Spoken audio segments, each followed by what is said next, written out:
Stories an issue in early presidential states like Iowa. CBS News political director John Dickerson spent the weekend there talking with party leaders and voters. This morning, he is back in Washington. John, good morning.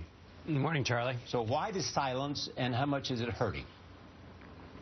Well, it's hurting because in the silence, there's nothing but bad news. There's stories of gaps in emails. There's Democrats coming out and saying Hillary Clinton should talk.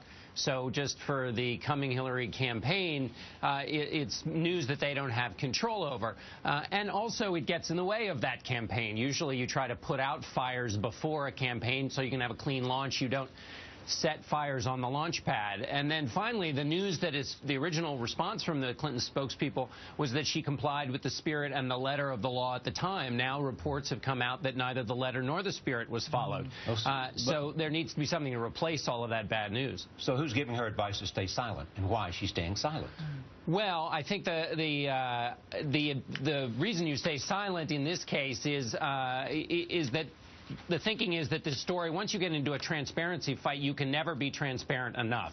So the story perhaps goes away, and the press moves on because it has a white-hot interest in stories and then gets a new fascination. And there's not a campaign, even though they're preparing for one, there's not a campaign structure.